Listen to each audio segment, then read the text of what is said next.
இன்றே டவுன்லோட் செய்து உங்கள் ஃபேவரட் ஷோக்களை என்ஜாய் பண்ணுங்க. சொல்லுங்க சார். பரமேஸ்வரி அம்மா கிட்ட கொஞ்சம் பேசணும், அவங்கள வர சொல்லுங்க.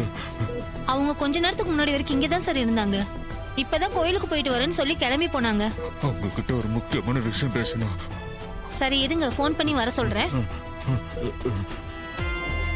ஹலோ மா, நான் ஹாஸ்பிட்டல்ல இருந்து பேசுறேம்மா. இங்க பேஷண்ட் சண்முக சாருக்கு கான்சியஸ் வந்து கண் முழிச்சிட்டாருமா. உங்ககிட்ட ஏதோ முக்கியமான விஷயம் பேசணுமா. நீங்க உடனே ஹாஸ்பிட்டல் கிளம்பி வர முடியுமா? கண்டிப்பா, இந்த சந்தோஷமான விஷயத்துக்காக தான் நான் காத்துக்கிட்டு இருக்கேன். இதோ உடனே புறப்பட்டு வரேம்மா, உடனே வரேன். சரிங்கம்மா. சொல்லுங்க பாட்டி. ஐயா கார்த்தி, ஒரு சந்தோஷமான விஷயம் ஐயா. என்ன விஷயம் பாட்டி? நம்ம ஆஸ்பத்திரியில இருக்கான்ல ஏட்டு சண்முகம், அவனுக்கு சுயநலம் வந்துருச்சா ஐயா, கண்ணு முடிச்சிட்டானா. நர்ஸ் போன் பண்ணி சொன்னாங்க ஐயா. நான் இப்ப ஆஸ்பத்திரிக்கு தாயா போறேன், நீயும் அங்க வந்தேன்னா நல்லா இருக்கும் ஐயா. அப்படியா பாட்டி? சரிங்க பாட்டி, நாங்க வந்துடுறோம். சரியா, உடனே வந்துரு. என்ன சகல, போன்ல ஏதாவது முக்கியமான விஷயமா? ஆமாங்க, அந்த ஏட்டு சண்முகத்துக்கு கான்சியஸ் வந்துருச்சான். பாட்டி தான் ஃபோன் பண்ணி சொன்னாங்க. நல்ல விஷயம் தானே மாப்ள. அந்த சண்முகம் ஈஸ்வரி கிட்ட வந்து நடந்த உண்மையெல்லாம் சொன்னா எல்லா பிரச்சனையும் சரியாயிடும் மாப்ள. அப்புறம் ரெண்டு குடும்பமும் ஒன்று சேர்றதுக்கு அதுவே பெரிய உதவியா இருக்கும்.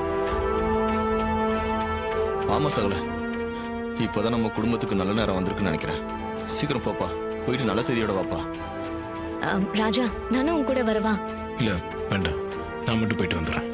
என்ன இது, நான் ஃபோன் பண்ணி சொல்றேன். சரிப்பா, பார்த்துக்கோ. மோனே, இந்த மாஸ்க் பொடி டக்குன்னு போடு.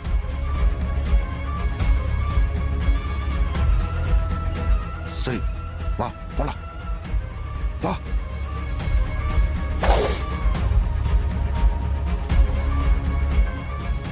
ஏய் மவனே, இனிமேதான் நம்ம ரொம்ப ஜாக்கிரதையா இருக்கணும், இல்லைன்னா நம்ம யாருன்னு கண்டுபிடிச்சிடுவாங்க. சரியா மவனே? சரிங்க சித்தப்பா, முதல்ல அந்த கிழமை எட்டு எங்க இருக்கான்னு கண்டுபிடிக்கணும். வாங்க உள்ள போலாம். வா சித்தப்பா, அந்த நர்ஸ் இப்போதைக்கு போக மாட்டா போல இருக்கு. சரியா, நாம தான் ஏதாவது ஐடியா பண்ணி அவளை வெளியே அனுப்பணும். நீ சொல்றது சரிதான்.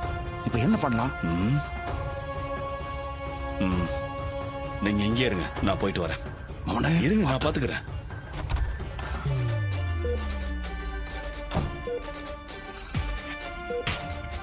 சிஸ்டர், உங்களை கீழே ரிசப்ஷன்ல கூப்பிட்டாங்க. நீங்க யாரு சார்?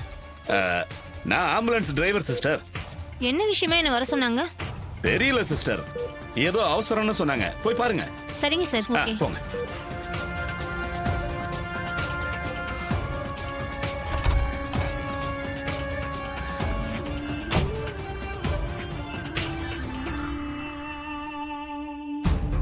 உள்ள வாங்க சித்தப்பா.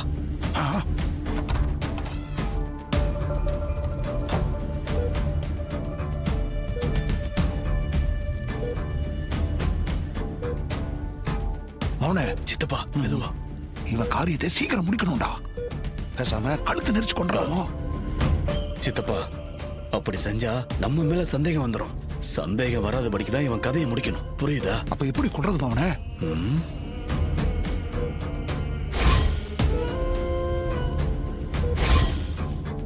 சித்தப்பா, ஆக்சிஜன் மாஸ்க் வழியா வர ஆக்சிஜன் லெவல் இருக்குல்ல, அத குறைச்சாலே போதும். இவன் மூச்சு திணறி செத்துருவான் சித்தப்பா.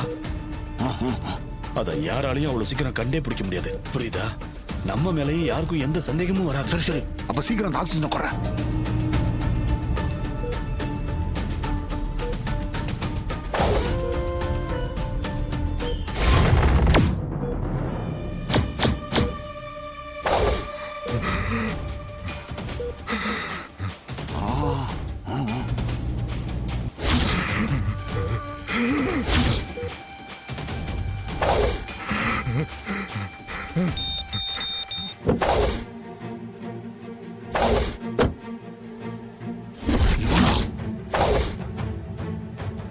ஐயோ,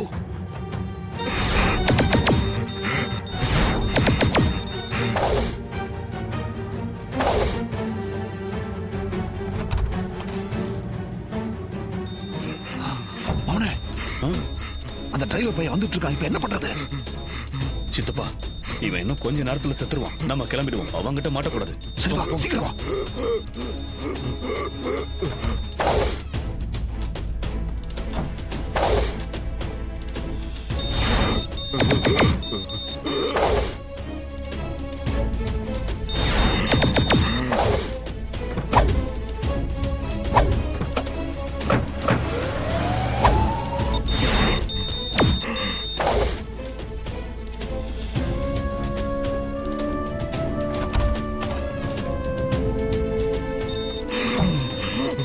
சார் சார் டாக்டர் அவருக்கு மூச்சு திணறுது என்னன்னு கொஞ்சம் பாருங்க. அப்படியா?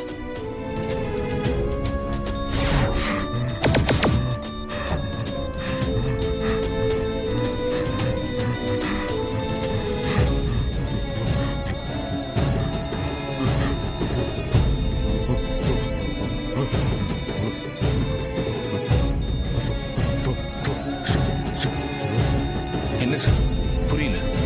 செல்போன் செல்போன் செல்போனா? செல்போன் செல்போன் சார்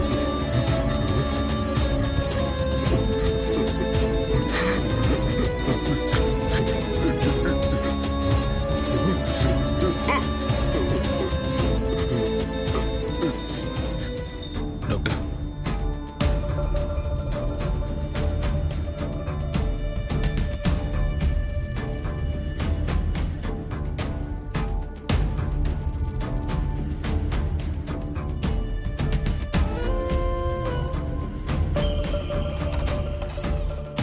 என்னாச்சு? என்னாச்சியா? என்னாச்சு டாக்டர்? சாரி, இவர் இறந்துட்டாரு.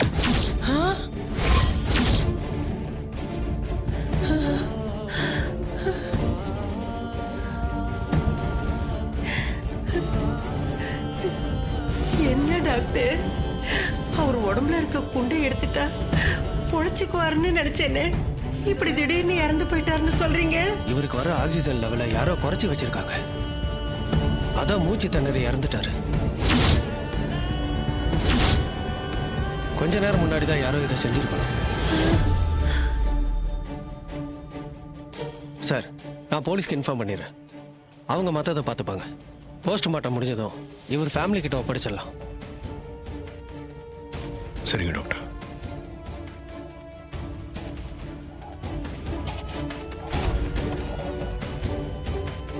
கார்த்தி, என்னையா இது? இவன் கண்ணு முழிச்சு சாமுண்டிசி கிட்ட வந்து எல்லா உண்மையும் சொல்லுவான். நம்ம ரெண்டு குடும்பத்துக்கும் ஒரு விடிவு காலம் பிறக்கும்னு நினைச்சேனே, இப்படி ஆயிடுச்சு ஐயா. கடைசி வரைக்கும் நமக்கு விடிவு காலமே வராது ஐயா. பாட்டி நம்ம ரெண்டு குடும்பமும் இப்படியே தான் இருக்கணுமா? ஆ? Cellphone cellphone